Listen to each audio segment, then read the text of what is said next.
A newlywed couple, glowing with excitement and dreams of a life filled with happiness, vanishing without a trace. What could possibly explain such an eerie disappearance? Jessica Caldwell and Michael O'Connor, both young and in love, embarked on what should have been the perfect honeymoon to Sanibel Island, Florida, the kind of trip that marks the beginning of a lifetime of memories. But it didn't take long for their dream getaway to turn into a haunting mystery that would remain unsolved for 3 long decades. The couple's last moments together, captured in the warmth of the Florida evening, were the last time anyone would see them alive. They vanished, leaving nothing behind but unanswered questions. As the years passed, their families clung to the hope that the truth would one day emerge, but the case remained cold, fading from the public's eye. But 30 years later, a single document in a retired detective's office would change everything. Detective Eleanor Simmons, casually sifting through old cases, stumbled upon a name, Rico Santoro, and with it, a chilling discovery that would finally put the mystery to rest. The truth, buried deep for 3 decades, was about to be revealed, and it would expose a far darker side to their disappearance than anyone could have imagined. What did Santoro know about the fateful night Jessica and Michael vanished? And why did it take so long for the truth to come to light?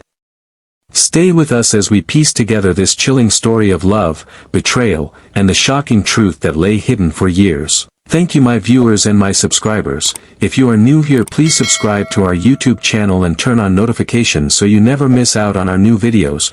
Jessica Caldwell was the kind of person who always had her eyes set on the future, a future she envisioned filled with success, love, and endless possibilities. Born and raised in Miami, Florida, Jessica had grown up in a household where ambition was valued above all else. Her father, Greg Caldwell, was a successful businessman, and her mother, Linda, had been a school teacher. Both instilled in Jessica the importance of hard work, perseverance, and education. Jessica excelled in school, often described as intelligent, driven, and always seeking to make her parents proud. She was a graduate of the University of Miami, where she pursued a degree in marketing. It was there that she met Michael O'Connor, a charming and charismatic architect with an eye for detail and design. Their connection was instant, like 2 puzzle pieces finally coming together after years of searching.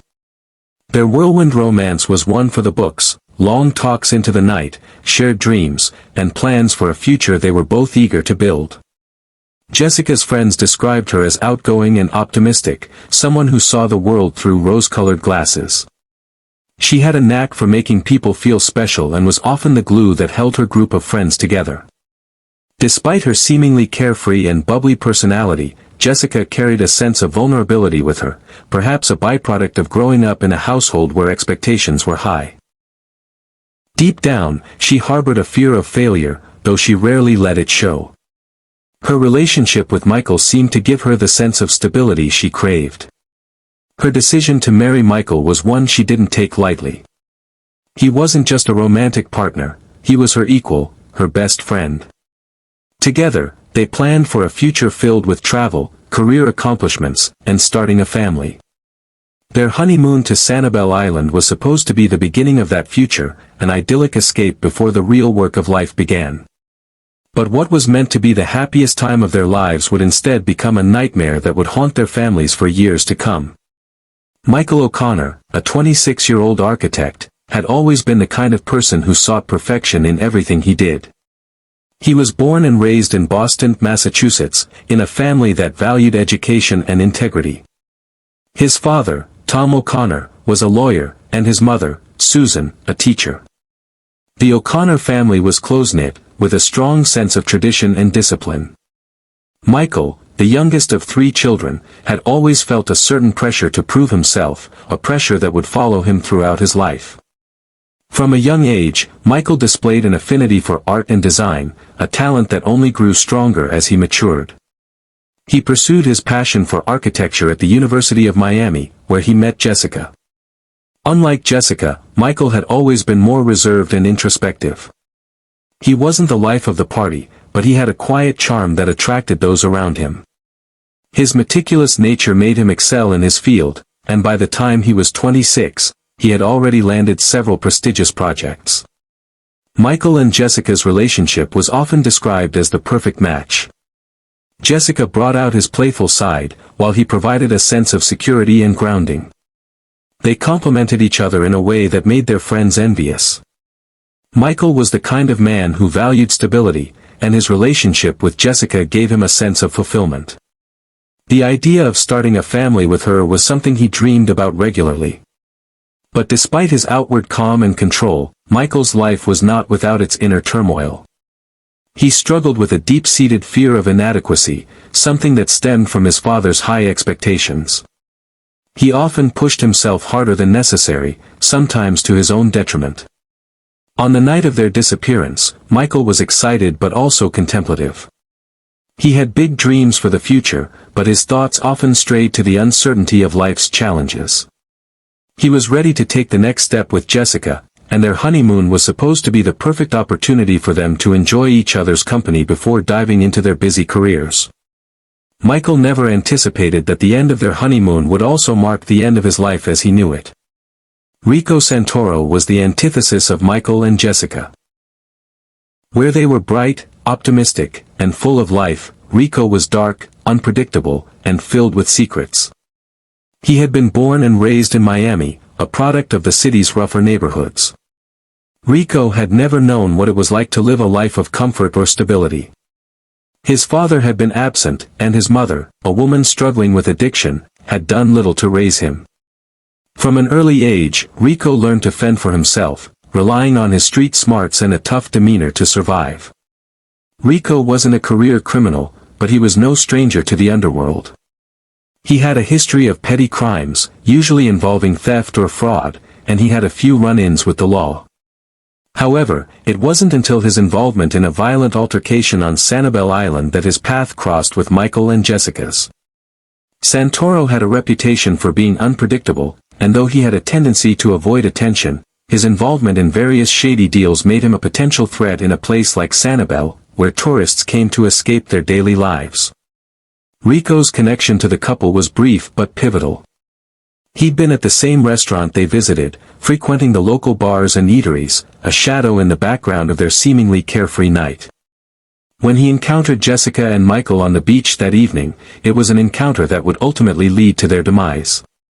He claimed the couple had seen something they weren't supposed to, but what that was remained unclear until years later.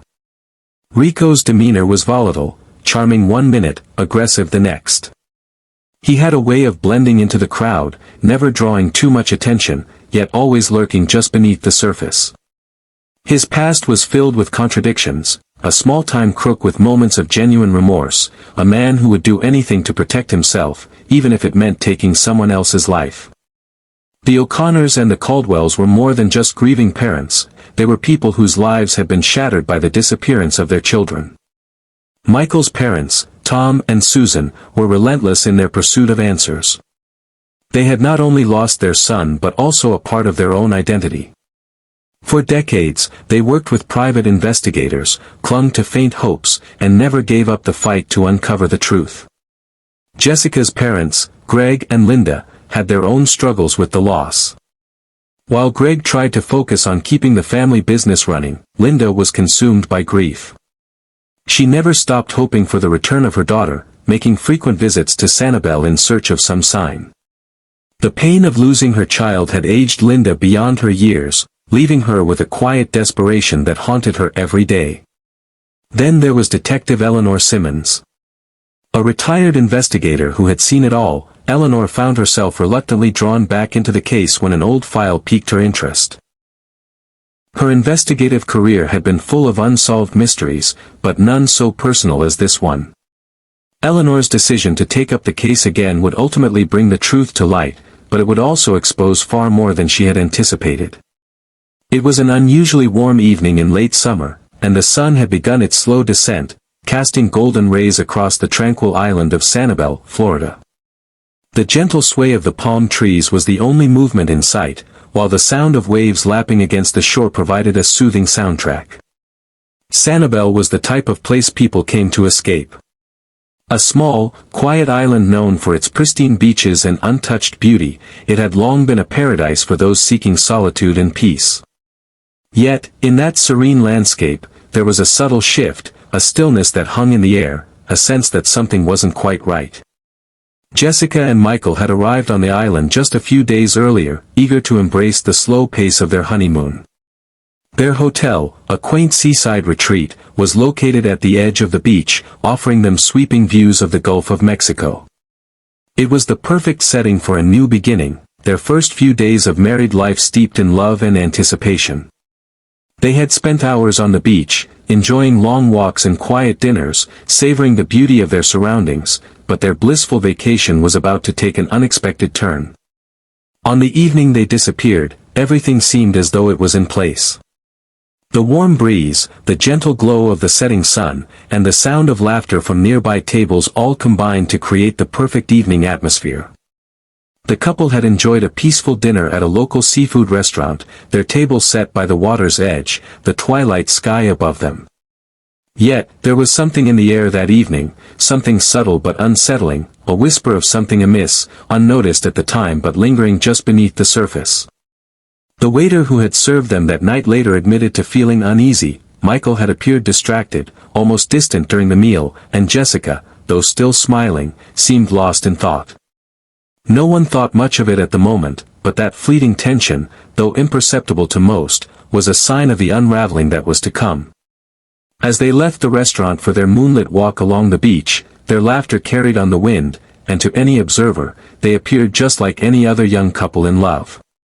But as they walked further down the shore, the path became less familiar, the world around them darker and more isolated. It was at that moment, under the vast sky and the rising moon, that the island began to change.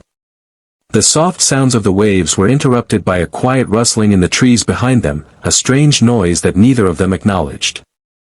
The air felt heavier now, more oppressive, yet they didn't sense it, and didn't question the abrupt shift in atmosphere. By the time they reached the end of their stroll, the energy of the island had subtly shifted, leaving behind a sense of unease. In a place where tranquility was the rule, a tension had begun to build, something unspoken but ever-present. Little did they know that the couple's quiet walk along the beach would be the last time they would ever be seen together. Their departure from the hotel the following morning, a planned and excited end to their perfect honeymoon, would never come. In the shadows of their departure, the island remained quiet, unaware of the tragedy that had unfolded within its idyllic borders. Sanibel, for all its beauty, would soon bear the weight of a dark secret, a mystery that no one could have predicted on that warm summer night. The truth would remain hidden, with no signs to warn of the dark turn ahead. It was a night that seemed as though it could have gone on forever, endlessly perfect and free from any worries. Michael and Jessica had finished their dinner by the water, savoring the gentle breeze that swept over the coastline, carrying with it the salty scent of the sea. The sky had darkened, giving way to the moon's soft glow, and the sound of the waves crashing against the shore created an almost hypnotic rhythm. With their hands intertwined, they left the restaurant, their footsteps crunching against the sandy path that led down to the beach. The night felt magical. Michael had always loved the quiet moments he shared with Jessica, the kind where time seemed to slow down, and the world around them faded into the background. As they strolled along the shore, talking about everything and nothing, there was an unspoken connection between them, a sense of calm and security. They were young, they were in love, and nothing could seem more perfect than this moment, until it wasn't. It started with a brief noise, a rustle in the bushes nearby, just at the edge of the path where the dunes met the beach. Michael stopped, his brow furrowing. He looked around but saw nothing. Jessica, who had been happily chatting about their upcoming plans, noticed the shift in Michael's demeanor. He was no longer smiling, his carefree attitude replaced with a subtle tension. "Did you hear something?" Michael asked, his voice low, eyes scanning the darkening surroundings. Jessica laughed lightly, brushing it off. "Probably just a raccoon or something. Let's keep walking." She tried to keep the mood light, but there was a flicker of unease in her voice too. The beach, though beautiful, seemed eerily empty now, the moon casting long shadows that distorted the familiar. They continued walking, but something had changed. The quietness of the night, which had once felt comforting, now felt too still, as though the air itself was holding its breath. Michael kept glancing over his shoulder, though nothing seemed out of place. Jessica felt it too. The prickling sensation at the back of her neck, the discomfort that began to creep into the edges of their otherwise perfect evening. As they approached the far end of the beach, the sand became less compact, more difficult to navigate. The sound of their footsteps was drowned out by the waves crashing against the shore, louder now in the quiet of the night. The couple was near a secluded cove, far away from the well-lit path that led back to their hotel. It was here that they would encounter someone they didn't know, a man whose presence would change everything. Rico Santoro had been following them for some time, keeping his distance. He was a local, familiar with the island's quiet corners and hidden spots. He had noticed the couple earlier in the evening, at the restaurant where they had dined. He had been sitting at the bar, nursing a drink and watching them with a sense of growing curiosity. Their laughter, their carefree demeanor, it irritated him. Something about their happiness grated against his own bitter reality. Santoro wasn't a violent man by nature, but alcohol and anger had a way of blurring his judgment. That night, after a few too many drinks, he'd made up his mind. He'd been trailing them for a while, waiting for the right moment. As Jessica and Michael reached the cove, Santoro approached, his steps deliberate and heavy in the sand. His voice called out to them, breaking the silence that had settled between the couple. "Hey," he said, his tone flat, almost dismissive. Jessica and Michael turned toward the sound of his voice. Santoro stood a few feet away, his hands shoved deep in his pockets, his eyes darting between the couple. "Can we help you?" Michael asked, his voice steady, but the tension in his jaw was evident. Something about the stranger didn't sit right with him. Santoro took a step closer. "You're just too happy, aren't you?" he muttered under his breath. "Like nothing bad can ever happen." Jessica, sensing the hostility in the air, stepped closer to Michael. "We don't want any trouble. We're just walking. We don't want to fight." The anger in Santoro's eyes flared. He took another step forward, and his voice rose. "You think you can just walk around here like it's some paradise? You don't even know what's really going on here." Michael took a protective step forward, standing between Santoro and Jessica. "We're leaving. You need to get out of here," he said, his voice firmer now, a clear warning. But Santoro wasn't ready to let them go. He moved forward suddenly, grabbing Michael by the arm, pulling him toward him. The exchange happened so quickly that Jessica didn't have time to react. In an instant, Michael shoved Santoro away, the anger boiling to the surface. "Let go of me," he shouted, his voice sharp with adrenaline. The confrontation escalated from there. Santoro's hand went to his waist, where a small, concealed weapon rested. His mind, clouded by a mix of rage and alcohol, wasn't thinking clearly. He lashed out in a moment of panic, swinging at Michael with a force that caught him off guard. The knife, a small, jagged thing, found its mark. Jessica screamed as Michael staggered back, his hand instinctively clutching at the wound. He gasped for air, confusion and pain written across his face. Santoro stood still, staring down at Michael, as if not fully grasping the gravity of what he had just done. But then the panic set in. He had crossed a line, and he couldn't take it back. Jessica rushed to Michael's side, her hands trembling as she tried to stop the bleeding. Her voice cracked with desperation, pleading for him to stay with her. But it was no use. In the chaos of the moment, in the sudden explosion of violence, she had no way of stopping what had already been set into motion. The beach, which had once seemed like the perfect escape, now felt like a nightmare. The sound of the waves crashing against the shore mingled with Jessica's frantic cries for help, but there was no one around to hear her. In the dim moonlight, Santoro backed away, his mind racing with regret and fear. He looked at the couple, now broken in front of him, and made his decision: he would bury them. Bury their bodies and bury his guilt. He turned and fled, disappearing into the shadows of the island, leaving Jessica alone, clutching at her husband, with no idea what had just happened. The sun rose the next morning over Sanibel Island, casting its golden light over the beach that had been the backdrop to what would become one of Florida's most haunting mysteries. But for Jessica and Michael's families, this new day only served to highlight the void left by their disappearance. It wasn't just the sudden, unexplained absence that shook everyone to their core, it was the sheer impossibility of their vanishing without a trace. The night before had ended on a high note, with promises of returning to Miami and starting their married life, yet by morning, it seemed as though Jessica and Michael had vanished from existence.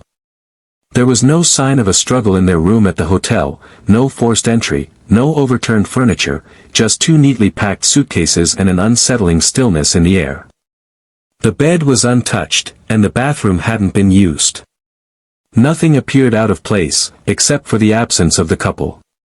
The hotel staff immediately contacted the authorities, and a search was launched, but from the very beginning, something about the investigation felt wrong. The initial assumptions pointed to the couple having wandered off the beach in the darkness, possibly lost in the sand dunes or even swept away by the tide. A few local fishermen were interviewed, and a cursory search of the island was conducted. But after several days, there was still no sign of Jessica or Michael, and the police had little to go on. The lack of physical evidence was one of the most confounding elements of the case. No one had seen anything unusual that night. There were no witnesses who could recall hearing any commotion, no cameras in the area that could provide a visual clue. The couple had seemingly vanished into thin air. There were no signs of forced entry into their hotel room, no missing belongings, and nothing left behind to suggest a struggle or violent confrontation. Back in Miami, the Caldwell and O'Connor families refused to accept the idea that Jessica and Michael had simply disappeared into nothingness. They couldn't, and wouldn't, believe that their children had walked off into the night and gotten lost, as the authorities suggested. The families rallied together, pooling their resources and hiring private investigators to look into the case.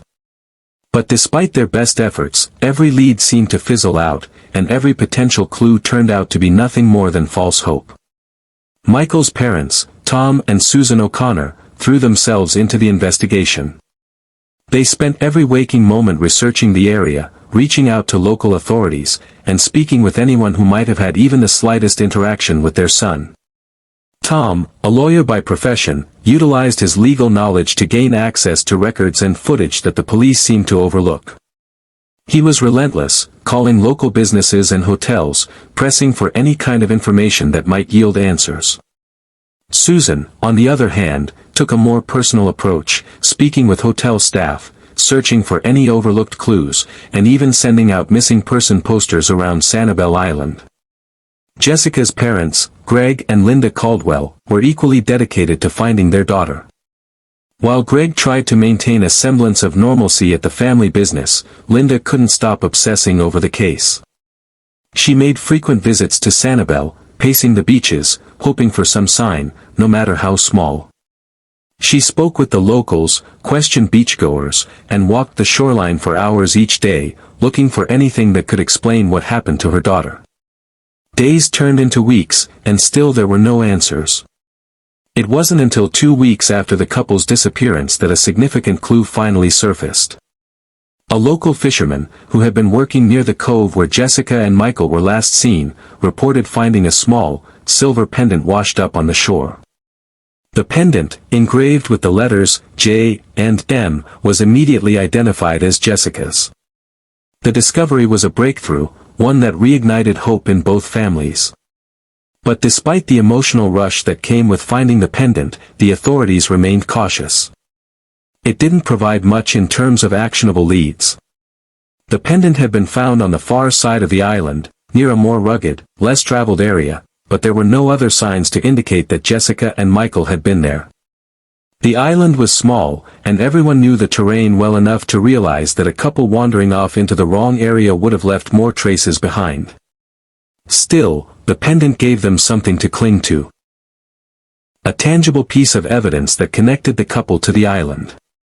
Private investigators hired by the families tried to dig deeper into any other possible clues.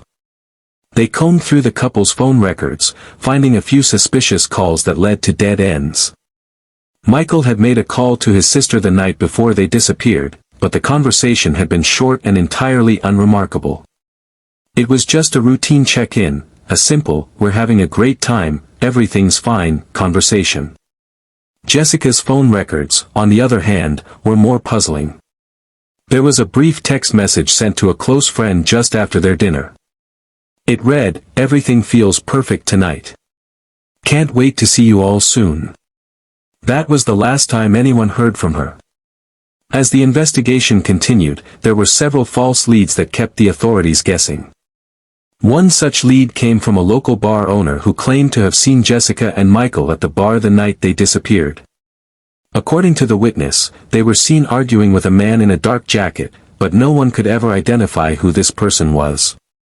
The authorities attempted to track down the man, but after questioning several bar patrons and reviewing security footage, they found nothing to support the witness's story. The lead turned out to be a fabrication, adding confusion to an already complicated case. Another red herring came in the form of a theory about a possible boating accident. Several locals speculated that Jessica and Michael had gone out for a late-night ride in a small boat, only to encounter trouble in the waters surrounding the island.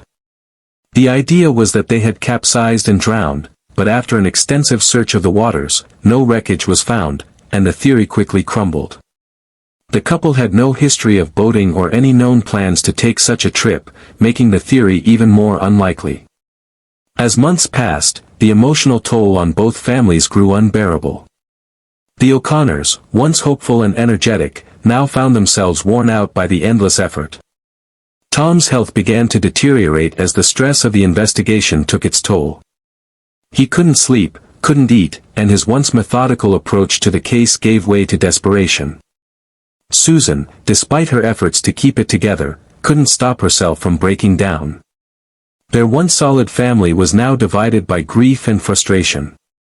For the Caldwells, the pain was different, but no less overwhelming. Greg tried to keep his business running, but his mind was always on his daughter. Linda, on the other hand, became obsessed with the case. She couldn't move on. She visited Sanibel every few weeks, hoping against hope that she would stumble upon something, anything, that would bring Jessica and Michael back. The case, once a mystery that seemed solvable, had now become a nightmare that would not let go. And the deeper they dug, the more they realized they were facing an even darker truth than they had anticipated. It had been 3 long decades since Jessica and Michael had vanished, and for most of those years, the case had remained a cold mystery. The evidence they had, barely a trace of the couple, was long forgotten by the public, and the memories had faded into whispers.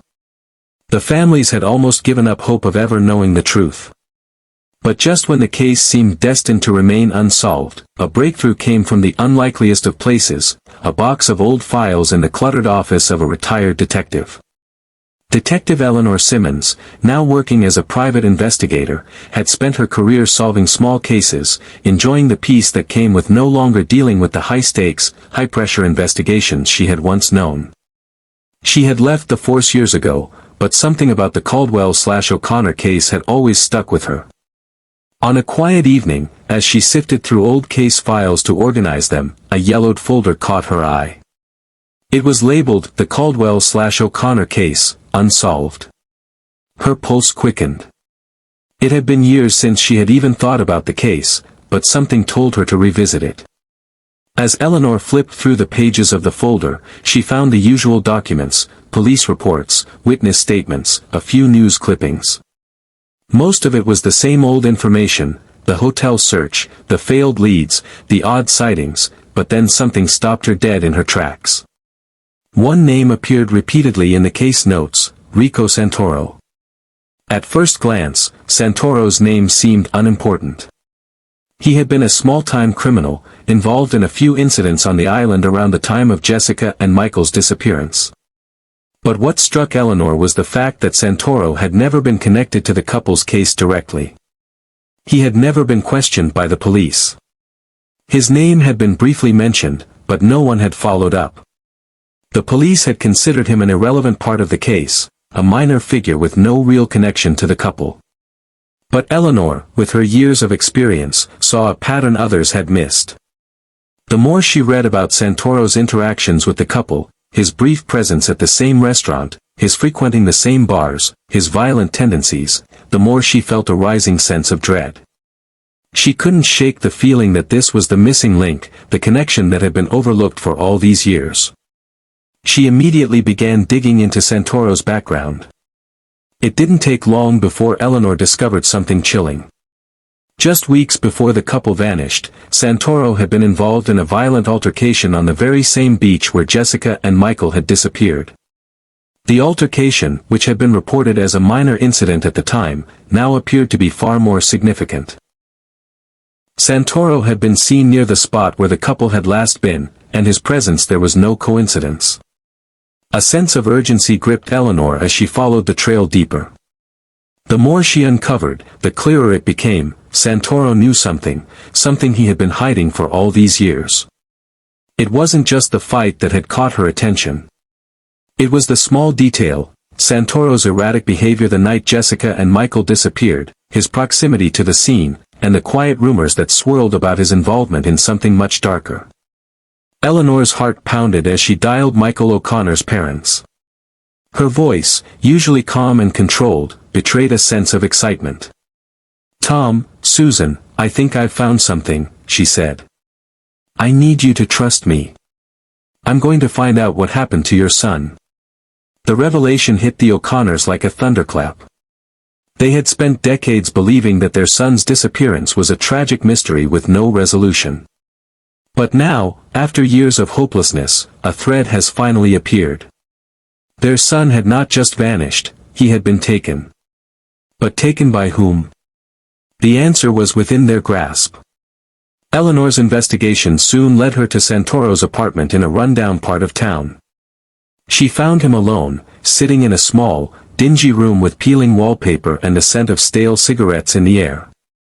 His eyes shifted nervously as she entered, and for a moment, there was a flicker of recognition. Eleanor wasted no time. "Rico, I know what you did," she said, her voice firm. "It's time to tell the truth." Santoro's face paled. For a long moment, he didn't speak, but then the facade began to crack. He looked down at his hands, almost as if ashamed. Finally, he muttered, "I didn't mean for it to happen, but they saw something they shouldn't have." It took hours of questioning before Santoro finally admitted the truth. He had been involved in a criminal deal on Sanibel Island that had gone terribly wrong. Michael and Jessica had unknowingly stumbled upon the scene, and in a panicked, violent moment, Santoro had lashed out. He had murdered the couple in cold blood and buried their bodies in a remote area of the island, hoping they would never be found. The realization hit Eleanor like a wave. The couple's disappearance wasn't just an accident. It was a crime that had been covered up for years. The confession was a shock, not just for the O'Connors and the Caldwells, but for everyone involved. After 30 years of searching, the truth had come to light in the most unexpected of ways. Jessica and Michael's families, though devastated by the brutal reality, could now finally begin the process of mourning. They had waited decades for this moment, and now it had arrived. The truth, while heartbreaking, would finally allow them to close a chapter they had thought would never be written. But for Santoro, it was the beginning of the end. His confession set off a chain of events that led to his arrest, trial, and the unraveling of a criminal network he had been involved in for years. The discovery had changed everything. What was once a mystery shrouded in confusion and uncertainty was now a story of loss, violence, and long-awaited justice. The truth, when it finally emerged, was both a relief and a crushing blow. For Michael and Jessica's families, the years of searching, the sleepless nights, and the endless questions had all led to this moment of painful clarity. The discovery of their children's fate, brutally murdered by a man they had never met, buried in an unmarked grave on an island they had once loved, brought no joy, only sorrow. The closure they had longed for had come too late to undo the years of agony, but it did offer them the one thing they had desperately sought, the knowledge of what truly happened. For the O'Connors, the emotional toll was immense. Tom and Susan's grief was overwhelming, but there was also a strange sense of finality to it. After decades of wondering, of hoping for a miracle, the truth was now undeniable. But as the reality of their son's death set in, they found themselves struggling with the cruel weight of it all. Michael would never come home. There would be no family reunions, no grandchildren, no sharing of his life's milestones. They had spent so long clinging to the idea that there was a chance he might still be alive, that letting go of that hope felt like losing him all over again. For Linda and Greg Caldwell, the discovery of their daughter's fate was equally shattering. They had been through their own years of searching, but Linda, especially, had never truly accepted that Jessica was gone. She had haunted the island, desperate for some sign, some clue that would lead her to her daughter. To finally know the truth, that Jessica had died so violently, at the hands of someone she didn't even know, was unbearable. Linda's obsession with finding her daughter had kept her going for so long, but now that the mystery had been solved, it felt like the foundation of her life had crumbled. There would be no happy reunion, no more searching for clues in the sand. Jessica was gone, and there would never be any healing for a mother who had lost a child in such a brutal, senseless way. As for Detective Eleanor Simmons, the case had been a bittersweet journey. She had started out with a vague hunch and ended up uncovering a dark conspiracy. The truth, when it finally came to light, was a victory for her as a professional, but it didn't come without its cost. No amount of professional pride could diminish the emotional toll of bringing such devastating news to the families. Eleanor, once a cold and calculating investigator, found herself deeply affected by the family's raw emotions. The years of searching, the personal loss, and the ultimate revelation had left her questioning the justice system itself. Could she have done more to bring the truth to light sooner? Could the lives of Jessica and Michael have been saved if the investigation had gone differently? There were no easy answers. All she could do now was try to help the families heal. The legal proceedings against Santoro brought a sense of justice, but it didn't erase the pain of the years lost. His trial was a media sensation, not just for the horrific nature of the crime but for the long, dark silence that had surrounded it. The O'Connors and the Caldwells sat in the courtroom, their hearts heavy, as the man responsible for their children's deaths was sentenced to life in prison. But for the families, the trial was not a victory. It was a painful reminder of everything they had lost. No sentence, no amount of time, would ever be enough to bring back the children they had loved. As the years passed, the families would slowly begin to heal, but the scars would never fade. The pain of losing Jessica and Michael would always be a part of them, but now they had the truth. The uncertainty, the not knowing, had been the hardest part to bear, and now, at least, they could mourn fully, no longer held captive by the question of why. The island, once a place of dreams, was now a place of memories, a silent witness to a tragedy that no one would ever forget. But as time went on, the families knew they could finally let go of the past, even if they would never forget the love they had once shared. Thank you for joining us for this heart-wrenching true crime story. The tragic case of Jessica and Michael O'Connor finally uncovered the truth after 3 decades of uncertainty. If you found this story captivating, be sure to like and subscribe to our channel for more gripping investigations. We'd love to hear your thoughts. Drop a comment below and let us know where you're watching from. Stay tuned for our next episode, where we'll dive into another chilling case that's sure to leave you questioning everything. Don't miss it, hit the notification bell so you never miss an update. Until next time, stay safe, and keep seeking the truth.